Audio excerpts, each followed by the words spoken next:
how to write creatively. Right.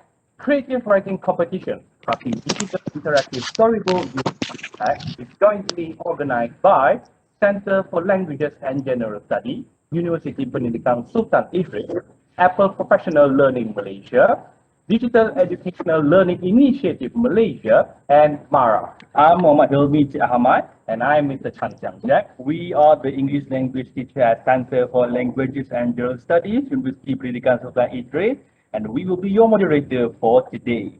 And for your information, you can also watch this workshop session live, online live. We are streaming at Saplex Facebook. Ladies and gentlemen, before we begin our program today, I would like to call upon Mr. Hafizan bin Muhammad Dain to recite the doa. Please welcome. Assalamualaikum warahmatullahi wabarakatuh. Al-Fatihah. A'udzubillahiminasyaitanir rajim. Alhamdulillahirabbil alamin arrahmanirrahim maliki yaumiddin. Iyyaka na'budu wa iyyaka nasta'in ihdinas siratal mustaqim siratal ladzina an'amta 'alaihim ghairil maghdubi 'alaihim waladdallin. Bismillahirrahmanirrahim. Alhamdulillahirabbil alamin wassalatu wassalamu ala asyrafil anbiya'i wal mursalin wa ala alihi wa sahbihi ajmain. Ya Allah, Ya Rahman, Ya Rahim, hanya padamu sahaja kami panjangkan kesyukuran atas segala rahmat dan berkat-Mu. Bersempena dengan majlis pada hari ini, pertandingan Creative Writing Competition, Crafting Digital Interactive Storybook Using iPad. Kami memohon inayah dan taufik-Mu, kurniakanlah kesejahteraan dan kebahagiaan kepada kami. Bukakanlah hati-hati kami, lapangkan dada kami supaya kami dapat mengisi ilmu dan pengetahuan yang berguna untuk agama, bangsa dan negara. Ya Allah, Ya Fattah, Ya Halim, let our heart be filled with light and insight and understanding and knowledge. Verily, You control everything. We ask You for beneficial knowledge and good deeds and a strong memory and a perfect understanding and a sound intellect by Your mercy. Oh, the most merciful of the merciful ones. Rabbana atina fid dunya hasanah wa fil akhirati hasanah wa qina azabannar. Wa sallallahu ala sayyidina Muhammad wa ala alihi wa sahbihi wasallam. Walhamdulillahi rabbil alamin. Amin, amin, amin, ya Rabbal Alamin. Thank you, Mr. Hafizan bin Muhammad Dain, for the recitation of the dua. May the opening ceremony and all upcoming workshops go on smoothly. Amin. Now, this is the moment we have been waiting for. The opening ceremony of the creative writing competition, crafting digital interactive storybook using iPad. To officiate the opening ceremony, I would like to invite distinguished Professor Dr. Mat Amin Mathaf, Deputy Vice Chancellor, Students Affairs Alumni, performing the function of Vice Chancellor, University Pendidikan Sultan Idris, to give his speech and officially open the creative writing competition, crafting digital interactive storybook using iPad. Please welcome. Good afternoon, everyone. I am indeed delighted to be given a chance to say a few words on this momentous event. First of all, I would like to thank and congratulate Center for Languages and General Studies, University Pendidikan Sultan Idris, Apple Professional Learning Malaysia, and MARA for their initiatives and hard work to organize this competition despite of the pandemic. Ladies and gentlemen, I've been informed that this creative writing, crafting digital interactive storybook using iPad competition is open to 3 categories of students, namely primary, secondary, and tertiary, with the aims to further challenge our students specifically in creative writing, provide a platform to create real impact, inculcate the culture of writing and love through languages, and allow the participants to be innovative, creative, and thinking outside the box. Ladies and gentlemen, a part of the competition, there will be 12 sessions of workshops to serve as a platform for the students to enhance their skills and capabilities in creative writing, learn the technology that can help them to be digitally creative with digital design and illustration, develop animations interactively, composing musics, creating video movie on a single device or with an iPad. Plus, produce various types of digital products and contents. Adik-adik dan hadirin hadirat di luar sana, saya percaya bahawa inisiatif yang dilaksanakan oleh Pusat Bahasa dan Pengajian Umum UPSI Apple Professional Learning Malaysia dan MARA akan melahirkan generasi Malaysia yang celik digital IT dan juga arif tentang revolusi industri 4.0.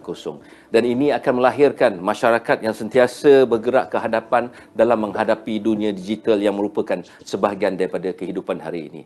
Sekali lagi saya ingin ucapkan syabas dan tahniah kepada Pusat Bahasa dan Pengajian Umum UPSI, kepada Apple Professional Learning Malaysia, MARA dan seluruh hadirin hadirat, peserta, petugas maupun pengadil dalam pertandingan ini, dan semoga ianya akan menjadi salah satu pertandingan yang menarik dan juga mencokil bakat-bakat di dalam kalangan adik-adik sama ada di sekolah rendah, sekolah menengah maupun di institusi pengajian tinggi. Dengan lafaz yang mulia Bismillahirrahmanirrahim, saya merasmikan pertandingan Crafting Digital Interactive Storybook using iPad, anjuran bersama Universiti Pendidikan Sultan Idris, Apple Professional Learning Malaysia dan MARA. Sekian, terima kasih.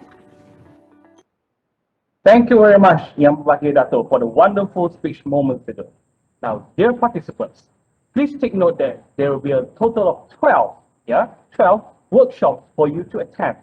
All 12 workshops will be conducted online. There will be a workshop every Saturday and Sunday, starting from today, 30th March 2021, right up to 80th April 2021. So please, save the date. All participants are required to attend at least 8 out of 12 workshops as a requirement to participate in the competition. Certificate of participation will be awarded to those who attend the workshops. The information pertaining the competition are available in the organizer's website. The link to the website is shared in the participants Telegram group. And as for that, let's look at the website itself. All right. So as you can see here, this is the home page where everything pertaining to the competition and the important links, such as the Telegram links, and the link to the competition is pasted on the home page. Next, we will have terms and conditions, the rules and regulations for this one. For this competition, it's stated here, we have 2 languages here. We have Malay and English, and you can download the rules and the terms and conditions here by yourself. Moving on to the next one, we have workshop schedule. All right.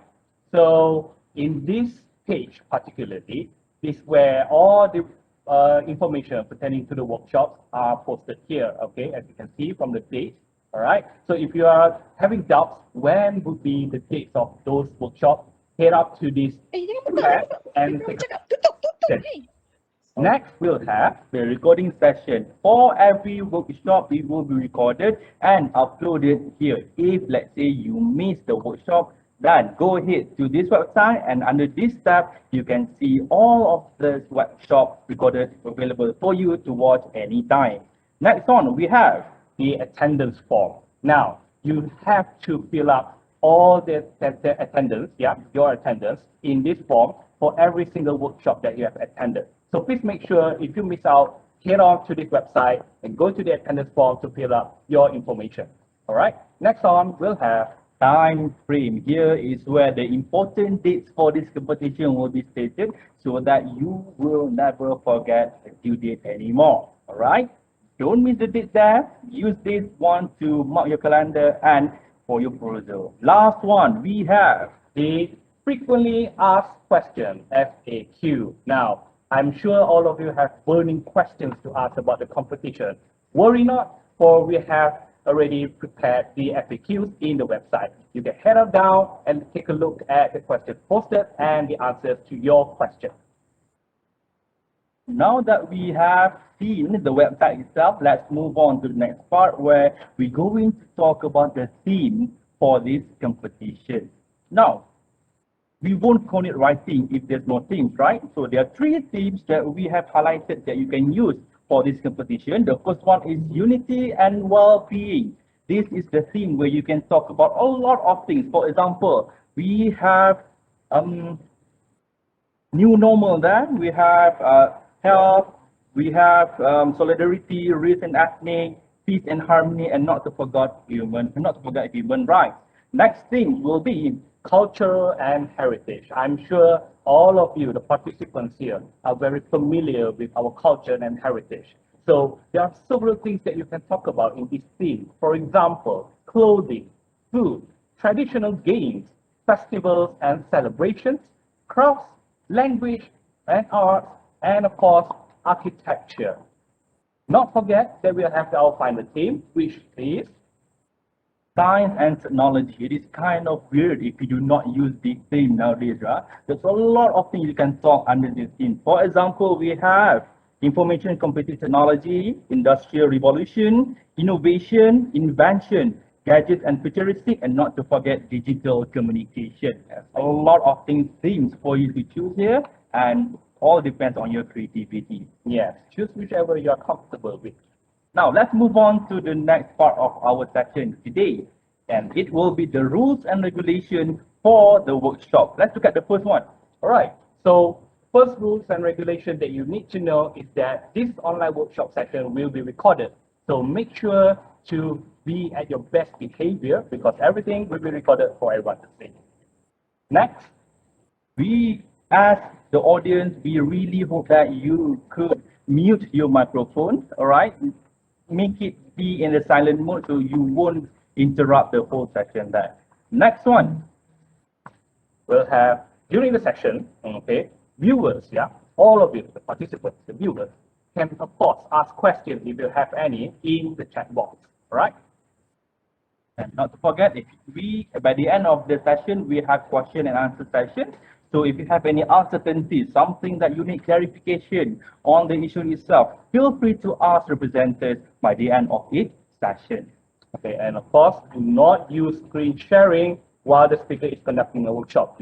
And that will disturb the flow of the whole workshop, which we do not want. All right?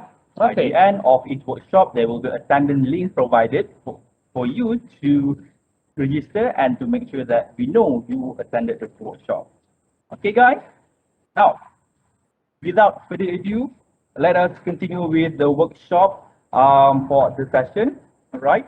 We're going to start with the first presenter. The presenter for English workshop, we have Mr. Ramesh Dayanathan and Ms. Marina Homadsani from UPSI. Before we begin, allow us to introduce our presenters. We have the first one, Mr. Ramesh Dayanathan is a language teacher at UPSI. He obtained his Bachelor of Education in TESOL from UPSI and Master of Education in TESOL from UTM.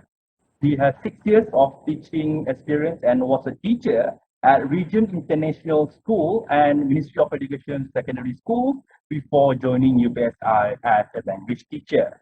Now, for our next presenter, we have Ms. Marina Mohammadsani. She's a language teacher at UPSI as well. She obtained her diploma in English and Bachelor of Education, TESOL, from UPSI. Now, without further ado, let's welcome our presenters, Mr. Ramesh and Ms. Marina, for their first workshop, Creative Writing 101, How to Write Creatively. Please welcome. Please welcome.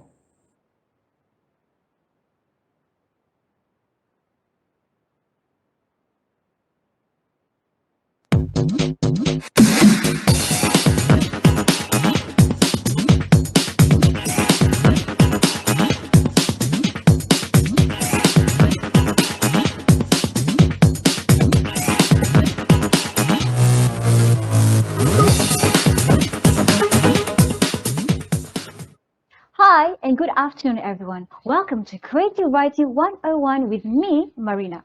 I hope everyone is ready to join us as we go step by step on how to write creatively. Now before we start, it's important that you know the details of our creative writing competition. So let's take a look together, shall we? Now, there are 3 important details to look at. First of all, the theme that you can choose in your creative writing are unity and well-being, science and technology, and culture and heritage. Now moving on to the categories, there are 3 categories in this competition. We have primary school students, secondary school students, and also higher education students participating. And how about the number of words of your creative writing? Okay, for primary school students, it's 250 to 350 words. Next, for secondary school students, it's 350 to 500 number of words. And lastly, higher education students with 500 to 750 words. So I hope everyone keeps in mind of these three important details when writing your short story. Next, let's take a look at the criteria you will be assessed on. First, you will be assessed on whether your theme is correct. Second, the setting of your short story. Third, how you develop each of your characters. Next is how you include the problem and the solution in your short story. Besides that, does your creative writing include certain parts and engaging dialogues between the characters? Next, can we see a proper organization in your storyline? For the eighth criteria, which is the most important one, is of course your creativity. Next, you will be assessed on the mechanics, and then which point of view will you decide to use? Apart from that, you will also be assessed on the sensory language and the literary devices, but don't worry, we will cover that together in this workshop. Now, if you have any questions regarding how to write creative writing, you can type in the chat column. Now, I think it's the perfect time for us to start with our creative writing fun. So let's start now. So what is creative writing? Now, creative writing is very different from academic writing. In academic writing, typically leaves the reader with only facts and information. However, in creative writing, you use your senses and your emotions to create a strong visual image for your readers. Next, we will look at the 5 important elements of creative writing. As you can see on the slide, first and foremost, it is important that you create a unique plot. What differentiates creative writing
of who a character is and how they slowly change throughout the duration of your story. From the start to the end, readers should be able to understand your main characters deeply. Thirdly, almost every story out there has an underlying theme or message they want readers to understand. When you have a theme in your story, it can act as a moral value. So you see, the theme is the central idea of the story. Short stories often have just one theme, whereas novels can usually have multiple themes. Next, there are few points of views you can write your short story in. However, the two that are most common is creative writing, first person and third person. And the last important element of creative writing is including some figurative language. Now, figurative language is phrasing that goes beyond the literal meaning of words to get your message across. Now, let's take a closer look at the element at one time. First, we are going to look at the unique plot. As I mentioned earlier, having a well-organized plot will help your storyline run smoother. Your readers can understand the flow of your story without getting confused by the different incidents that happen. So you can see the importance of having a plot by the image on the slide. The storyline is divided into 3 sections, which are the beginning, middle, and the end. So in the beginning, you will see that happens first in the story through exposition and also conflict. Next, during the middle section is where the story slowly begins to evolve through rising action and the climax. Now the climax, which is also the peak of your short story. In the end, your short story should have a falling action which leads to the resolution. I hope everyone is still on board with me, but not to worry. I have an example for you. The story of Cinderella, and I'm confident that you are familiar with this story. So let's check it out. Okay, first of all, let's take a look at the exposition. So once upon a time, there was a beautiful girl named Cinderella. She lived with her stepmother and her stepsister. They treated Cinderella very badly. They even made her do all the house chores. And then, as you can see in the rising action, what happened?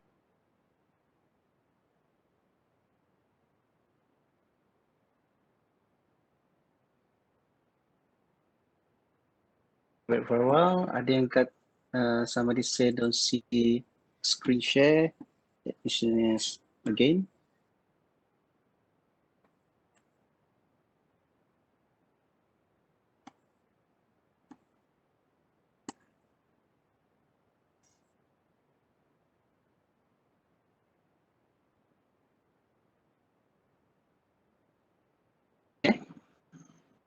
Is they were invited for a grand ball in the king's palace, but Cinderella's stepmother would not let her go.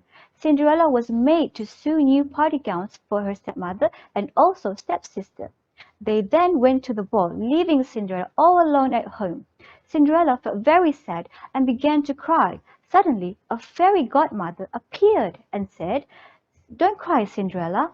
I will send you to the ball." But Cinderella was sad. She said, I don't have a gown to wear to the ball." The fairy godmother waved her magic wand and changed Cinderella's old clothes into a beautiful new gown. The fairy godmother then touched Cinderella's feet with her magic wand, and ta-da! She had beautiful glass slippers. Cinderella danced with the prince. When it was almost 12 midnight, Cinderella ran back home and accidentally left one of her glass slippers. In the climax, you can see that what happened is the prince had fallen in love with Cinderella and wanted to find out who the beautiful girl was. But he did not even know her name. He found the glass slipper that had come off Cinderella's foot and she ran home. The prince said, I will find her. The lady whose foot fits this slipper will be the one I marry. The next day, the prince and his servants took the glass slipper and went to all the houses in the kingdom. They wanted to find the lady whose feet would fit in the slipper. All the women in the kingdom tried the slipper, but it would not fit any of them. Cinderella's stepsisters also tried on the glass slipper. They tried and squeezed their feet and pushed very hard into the slipper, but the servant was afraid the slipper would break. And then, what happened in the following action? Cinderella's stepmother would not let her try the slipper on, but the prince saw her and said, let her try the slipper. To everyone's surprise, the slipper fitted perfectly. Lastly, so what happened in the resolution? Yes, of course, the prince recognized her from the ball. He married Cinderella and together they lived happily ever after. Okay, good. I think everyone understands how to write the plot. Now moving on to our second important element is the development of characters. Now earlier on, we did touch a little on the importance of having characters in your creative writing, where they create and push your plot forward. Readers can experience the world that you've created through your fictional characters.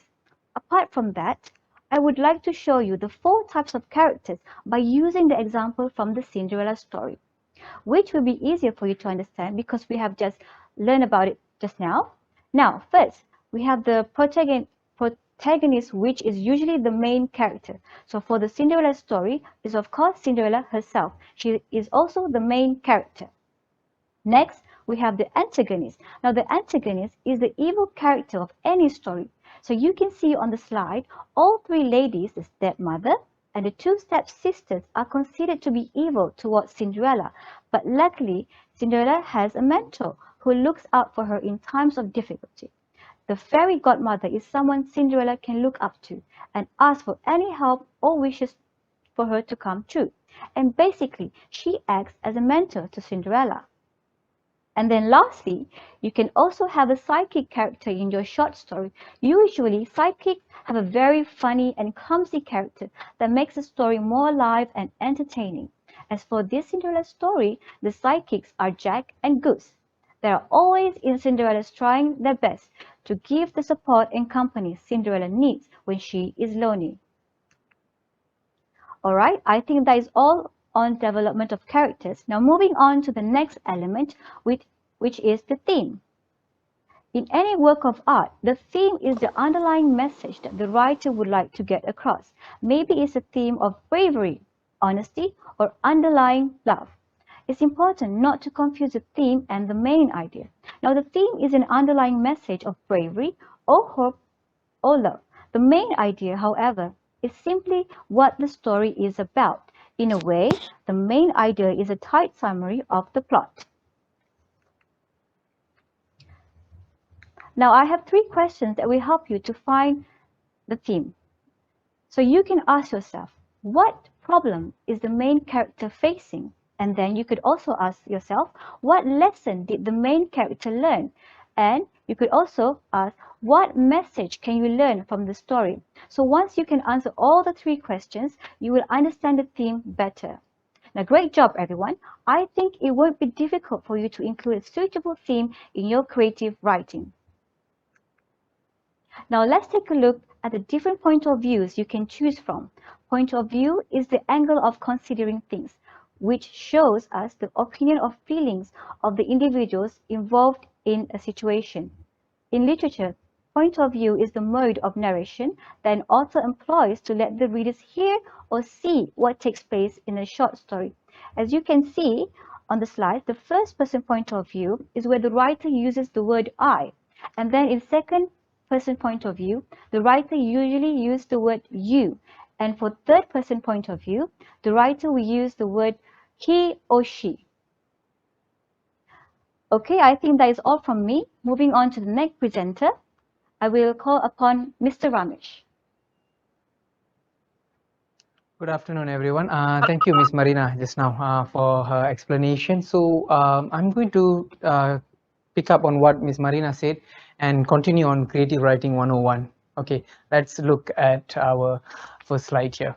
Okay, so before we move into figurative language, I want you to emphasize, and I want to emphasize that whatever I'm going to mention is a form of guideline for you. Okay, it doesn't mean that you need to necessarily include everything into your creative writing piece. Okay, so let's look at figurative language. So there's 5 here. Before I want to go into these 5 elements, these 5 types of figurative language, another word of caution I would like to include here is that when you are writing, try to write as naturally as possible. That meaning what I mean here is actually try not to include the figurative language that we have here unnecessarily or in a way that it makes the writing not natural. Okay, there must be a flow to your writing. Okay, so if the flow helps, if you can actually help the flow by adding this figurative language, then that's fine. Okay, of course, having figurative language will help with your creative writing. It actually will improve it. So let's just look one by one what is actually figurative language. Okay, the first one we have is hyperbole. Okay, the first one here is the example given there is, I am so tired I could sleep for a year. So is it possible for someone to actually sleep for a year? So if you look at the sentence itself, it seems improbable, right? But this is actually, hyperbole is actually an exaggeration of what is actually happening, right? So he's so tired he sleeps for a year. It shows, it intensifies how tired the character is. So what happens, the character gets more depth. You get to know more about the character. You know that the character is so tired. Maybe he has done a lot of work and thus he is so tired. So you get that idea of, using this hyperbole, right? So let us look at the second example given here. So the second example is, his teeth were blinding white. So when you say blinding white, obviously you can't look at the teeth. It is so white, right? We know that this, in reality, this is not possible. But the idea, the exaggeration here shows that the teeth is clean. Maybe this might be an advertisement for a toothpaste, right? So it shows that the teeth were, he writes that the teeth were blinding white. It's possible. Okay, so that's how hyperbole actually helps your writing. Okay, let's move on.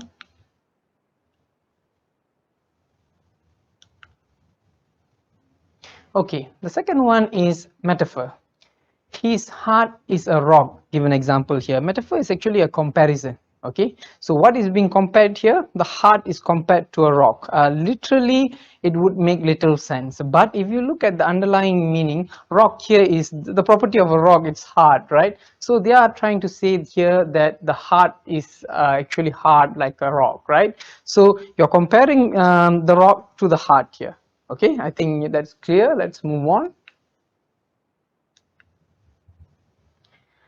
Okay, the next one is personification. Personification is actually giving human attributes to non-living thing or maybe animals too. Okay, let's look at the example given there.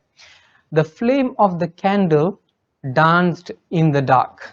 Okay, so we know that flames can't dance. It's not a living thing. Human beings dance. Okay, we can dance, but not a flame. But here, the writer is actually trying to emphasize the movement of the flame is akin to dancing. Okay, it gives more, it makes the writing more livelier, right? So that's how personification works. Okay, now let's look at simile. Simile is in a way similar to metaphor, but you can see they use words like as or like. Okay, so the example there is as sweet as honey. Okay, more commonly used by students. We notice that you will notice that many of you will tend to use as fast as lightning, probably, right? As fast as lightning. That's another example, but I would like to inform the students, the writers, the young creative writers that are listening to this. Try to exercise caution when you're using this. Try not to overuse these figurative languages. Okay, so the problem is when you overuse it, it doesn't look natural. You lose the aspect of getting your readers engaged to it. Okay.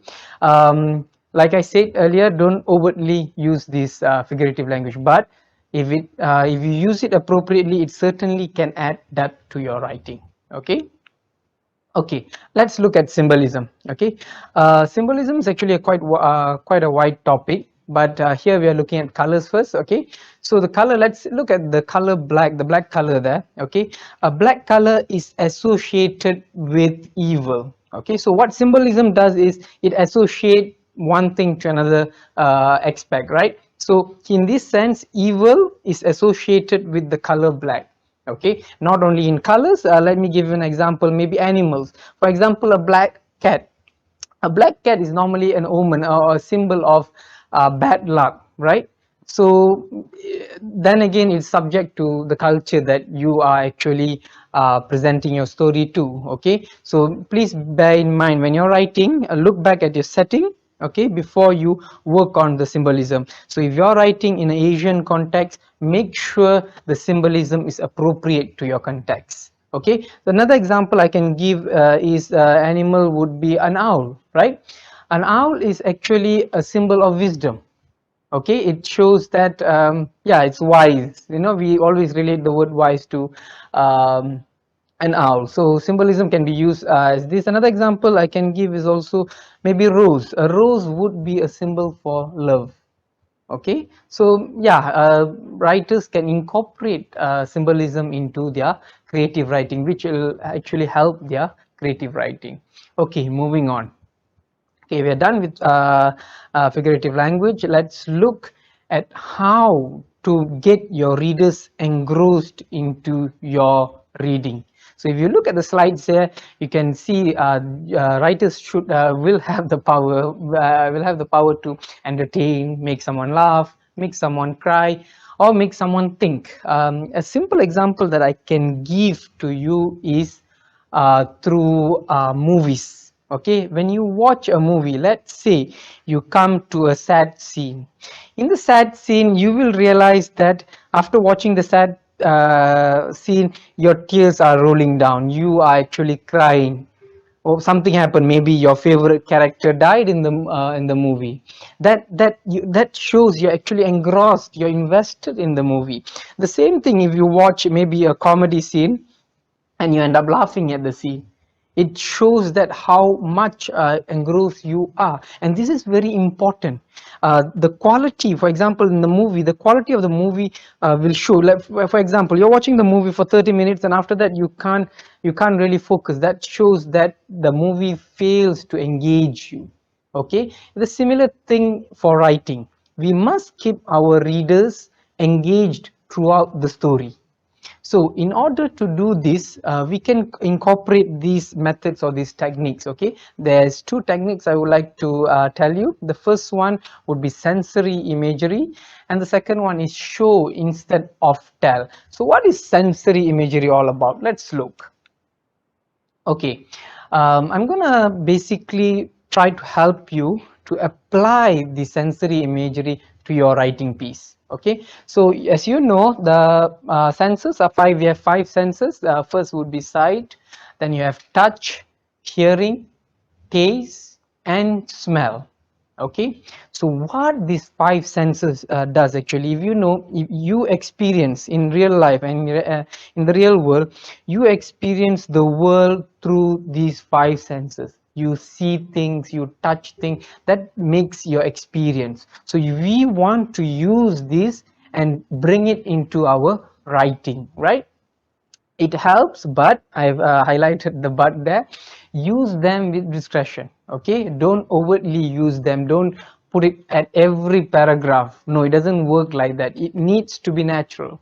Okay, so another one I would like to emphasize, if you look at my second bullet there, instead of sensory phrases like I smelled, I felt, I tasted, I'm not saying these are wrong, but these can be improved. Okay, let's look at the first example in the box there. I smelled the tasty cake and it made my mouth watery. If you look at it, okay, fine, you understand, there's no issue with it, but we can improve it. Let's look at the second one given there. The strong, zesty aroma wafted from the kitchen, creating a sudden hunger in me.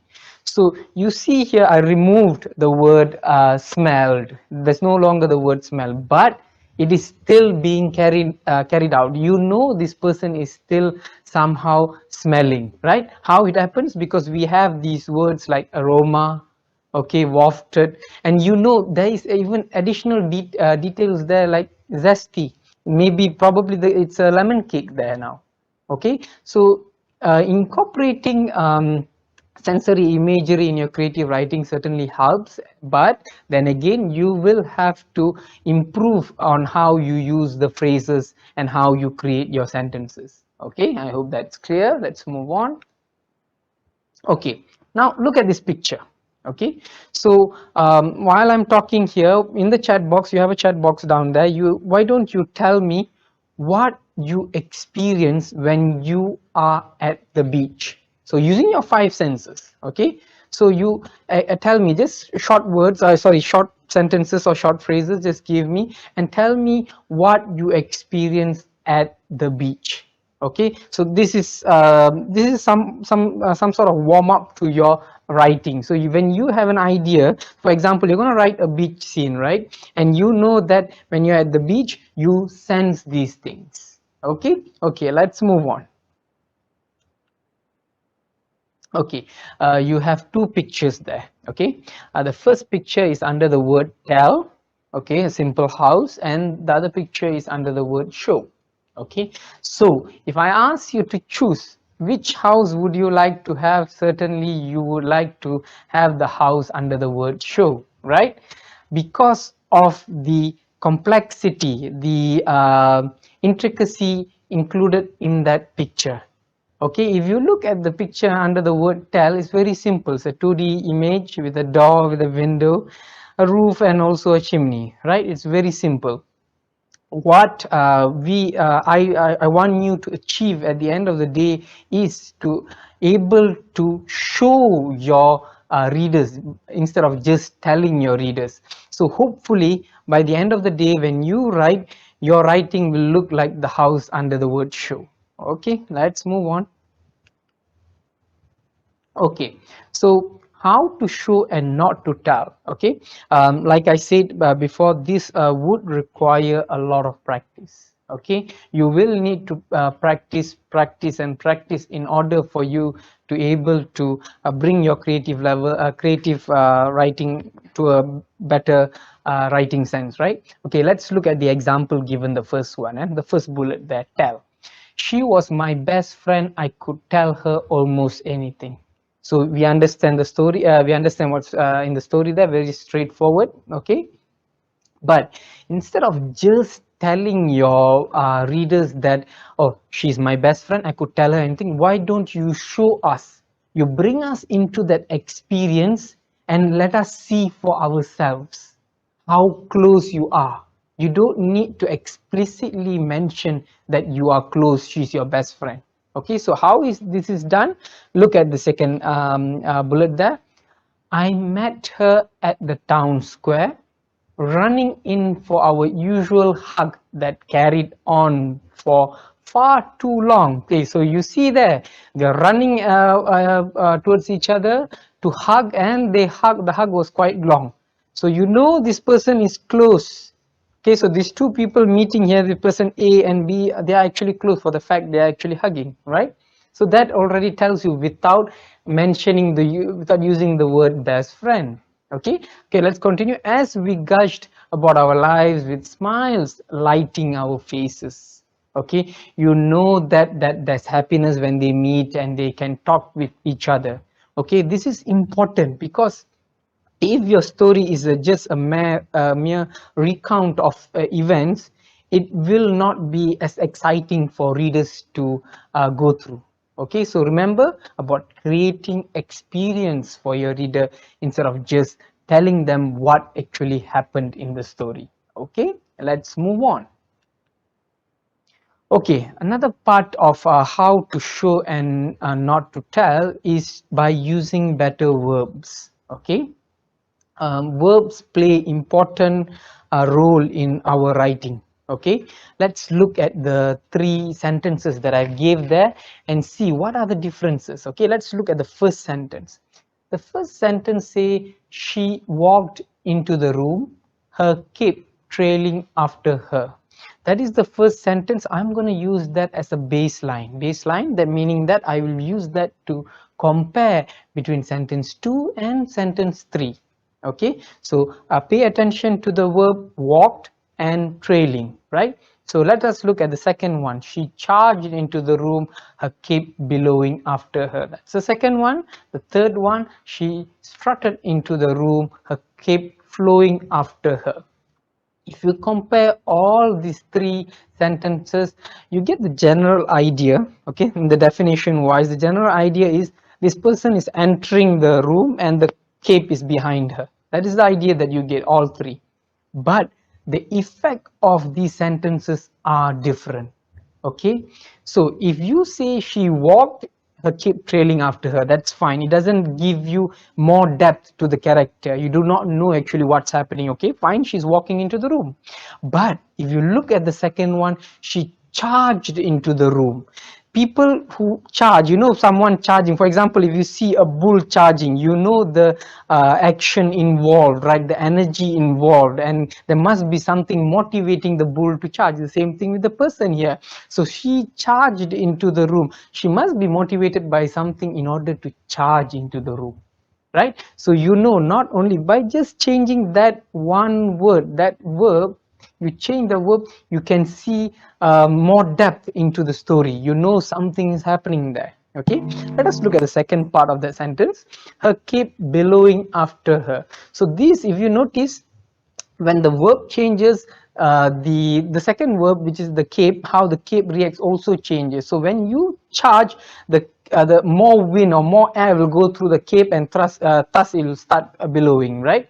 So yeah, you see the correlation there. Okay, how the first verb change influences the second verb there, right? Okay, let's look at the third one, the final one. She strutted into the room, her kept flowing after her. Strutted here is an action of you walking with pride, right? For example, let us give the story a bit of context, okay? Let's say this person, she, our character here, she's standing outside the room waiting to receive a prize from the teacher. So teacher announces her name and she struts into the room. So she strutted into the room, her cape flowing with after her. So this is some sort of victory walk, maybe you can say, right? So you know, without me explaining, without me even giving the context, you know that there is more underlying events to the story here, just by changing the verb. So remember, verbs are very powerful, and if you know how to use these verbs well, it will certainly add more depth and make your writing better. Okay, let's move on. Okay, this is something that I believe is quite important. When we teach students, when we tell students, okay, you need to show emotions, okay, immediately what students will do, they will think of all the words they know: happy, sad, frustrated, angry. So they take those words and put it into their writing. Okay, that's fine, that's good, but this can be improved. Instead of just using these words, you can actually translate it. Like I said, like you are trying to create an experience for your readers, right? So how do you create this experience? You show them instead of just telling them. Let's look at the second bullet there. I was so excited. Okay, fine, the readers understand what the character is feeling. The character is feeling excited. But if you look at the second one, okay, sweat beading on my forehead as I raced to my destination. So you have a mental image now, mental picture now, that this person is running towards the destination and the sweat is beading on. I mean, the sweat is dropping right from his forehead, right? You know how excited a person must be in order for him to actually run towards his destination with all the sweat. So you get the sense, you are actually drawn, the readers are actually drawn into the story. Okay, so that's very important. If you can create this effect on your readers, that will make a good piece of writing. Okay, let's move on. Okay, these are some advice generally from writers. Okay, and I believe that one thing you need to understand, that over time, okay, especially if you're a new writer, over time your writing style changes. For example, if you have taken a piece of writing you wrote about 10 years ago and you compare to what you have written today, it will be two different things. Okay, so what I'm trying to point out here is you will develop style over time. But for beginners, I would advise, I would give some advice, and these 4 advice I think would be very good for beginners to start off. Okay, but it is not necessary that you actually follow rigidly to this advice. Remember, the idea of creative writing is actually the freedom in it. Okay, you are not constrained, you are not bound to anything. That makes creative writing comes to life. That's very important. If you bound yourself, you tell yourself, oh, I have to follow the plot structure. No, you do not need 100% to stick to the plot structure. For example, some short stories you can see, instead of just having one climax, they might have more than one climaxes. So that's very much possible in stories, because writers, as you see, they don't follow the convention. Okay, they want to think out of the box. Probably that's possible. I am not discouraging you to think out of the box, but whatever Miss Marina and also I have presented earlier, these are guidelines for you in order for you to improve your writing. And eventually, when you have become adept and you have reached certain stages, you will, like I said previously, develop your own style. Okay, let's look at the first advice there.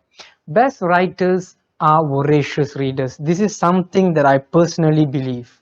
Okay, you must read and read. Okay, because reading gives you experience, reading gives you the vocab that you need, gives you the style of writing, language you should use. Reading is certainly the way to go. Spend a lot of time reading and read, then you write. Please make sure, I always believe that reading produces writing. That's very important. Okay, so let's look at the second advice there.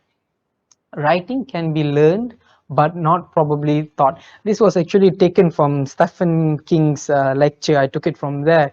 He mentioned this because he noted that, okay, it's fine for you to have a tutor or guide or teacher teaching you how to write. That's fine to, as a guidance. You can of course listen to maybe, I don't know, YouTube videos on creative writing, but writing itself comes from you. And how you can learn, how you can improve is through practice. Okay, similar to many other things, writing requires practice, and lots of practice. You have to understand that when you write, it's not overnight that you can actually make a successful piece of writing. Okay, it takes years and years. If you see some successful writers, for example, maybe J.K. Rowling with her Harry Potter series, it took her a lot of time. Many publishers rejected her works, and eventually she managed to publish her work. If you remember the story Dracula, okay, now Dracula, I don't think, I'm not sure whether you're aware whether actually Dracula is actually a novel. It was a novel by Bram Stoker, okay, and he actually started becoming successful in writing after the age of 50. If I'm not mistaken, he was working as a civil servant before that, and then only he embarked into writing. So it doesn't mean that, okay, you are, for example, you're 20 years old, oh, I can't learn writing anymore, I can't do creative writing because I have missed it out from my primary school and secondary school. No, it doesn't mean that. It takes time. You can work it out, doesn't matter what your age is. Okay, so like I said, writing can be learned, but teaching it is a different factor overall actually. Okay, so remember, put in effort and you will eventually reach there. Okay, let's look at the third advice given there. Okay, use short sentences. When I say use short sentences, it doesn't mean that you need to stick to simple sentences in terms of sentence structure, right? No, not sticking to simple sentences, but sentences, it can be a complex sentence, but short enough to keep your readers engaged. This is actually advice from Ernest Hemingway. Hemingway noted, because Hemingway was very much involved in journalism before he went into the world of creative writing, right? So in a way, went on to publish novels and everything, right? So he noted that if you keep your sentences short, it keeps the writer engaged. Okay, I would like to take a classic from this writer, this famous writer, where he actually wrote a novel, and the second paragraph from that novel, this is actually Oscar Wilde, from The Picture of Dorian Gray, that's the novel.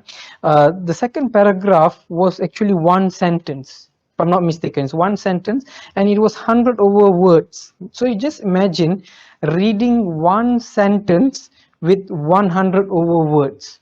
And how he has pauses in between that. He uses punctuation like comma, but there's no full stop. It's very long, and personally, when I read it, I found it to be quite tedious. Okay, okay. Let's move on to the fourth advice. Make your first paragraph as interesting as possible. I believe you would have heard this in your English class or any writing class, that the first paragraph creates the first impression. Okay, if you want your readers to continue into the second paragraph, you certainly want to make sure they are actually engrossed, they are actually involved in your story. So how do you do this? Is most probably you can incorporate maybe hooks into your paragraph. Okay, make it interesting. Put in something that would engage the readers. That's very important. Okay, so I think the four advices, I hope you can use them. Okay, and it will help you in terms of writing. Okay, let's move on. Okay, this is my final slide. Okay, let's look. This is actually a writing cycle. Like I previously said, writing is not something that comes up, doesn't happen overnight. It takes many drafts over drafts. Even I personally, when I write a piece today, maybe a page I write today, and the next day I see, oh, this I can't use this anymore. I need to maybe overhaul the entire thing. Okay, it can happen. So the idea I'm trying to give you here is, you write your first draft. After writing the first draft, you read the first draft. Give some time between the time of writing and reading. Okay, give your time, refresh, go for a stroll, a walk, or maybe the next day you come back to it, and you will realize there are things there for you to improve.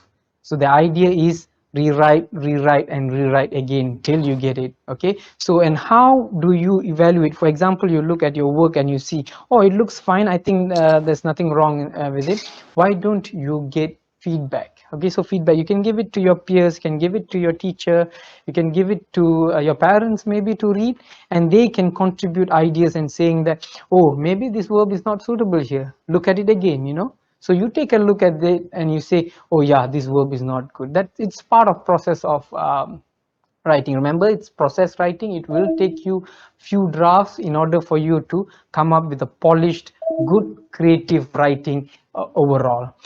So I hope you get the idea of creative writing, and I have explained, Miss Marina and I actually have explained quite clearly, and I hope this would be a good guideline for you to start off creative writing. Remember, the advice that I always give all my students is read, read, read, then write, write, write. That's how you work this out. Okay, so I think that's all from me. Thank you very much for listening to me.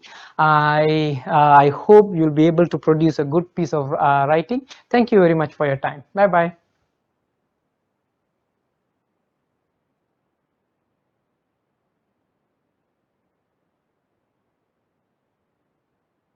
Right. Thank you very much, Mr. Ramesh and Ms. Marina, for the insightful presentation just now. Okay. So, tell me, when I was watching the presentation just now, I've seen a lot of fantastic and mind-blowing, replies from the student themselves. True. When I look at the chatbot itself, I was impressed with the response from you guys. From really amazing response and amazing audience we have nowadays. Amazing, wonderful job, well done. And I bet you have a lot of questions to ask later on. So without further ado, let's welcome our presenters, Mr. Ramesh and Ms. Marina, for the Q&A question and answer session. Yeah, please welcome. Please welcome. Okay, thank you to the wonderful Mr. Hilmi and Mr. Jack. Okay, so we have to read your responses. We find it interesting and actually quite wonderful also, certain responses, and it has certainly engaged us. Okay, let's look at the first response from Mr. Koyum. Okay, so Koyum said is hot, don't really like it. So I can get the feeling that Koyum is actually at the beach. You know, the beach is hot and he's feeling that he's not comfortable there. That's wonderful. Yeah. And also thank you from Raja Maisha, where she said seawater gets in her eyes. So imagine having seawater in your eyes. How do you feel? Very painful, like your eyes turning red, isn't it? Yeah. Yes. Okay, so let's look at another response. Okay, this is slightly longer. So what this person has done, okay, let me mention his name before that. Okay, his name is Amir Iskandar. So Amir Iskandar, if you could introduce yourself in the chat box, that would be wonderful. So what Amir Iskandar actually did, he actually connected feeling on how he would feel being at the beach to a study. This is very wonderful. So allow me to read a bit.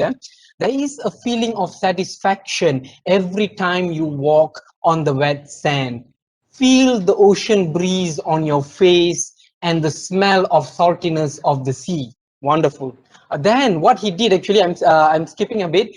Research finds that spending time at the beach reduces stress level and has a profound impact on your brain and mental health. Okay, just a reminder that creative writing doesn't only involve fiction. You can incorporate facts like this and make it more interesting, actually. Yeah. Okay, now let's look at the first question. Okay. Okay, so for the first question, Adam asks, if my writing does not fit the theme, will my entry be accepted? Your entry will be rejected, right, Ramaj? Yes, so the entry will be rejected. So let's move on to the second question from Hassan. Okay, Hassan asks, can I integrate 2 or more themes in my writing? Unfortunately, Hassan, no, there should be only one main theme. Okay, and then the third question, should all 5 sensory imagery be used in creative writing? Ramaj, what do you think? You see, the issue here is we encourage you to use sensory imagery, but do not overuse it, and it is not actually compulsory for you to have it. But in the natural flow of writing, if you can incorporate that, certainly it will produce better writing. Okay, so what about question number 4?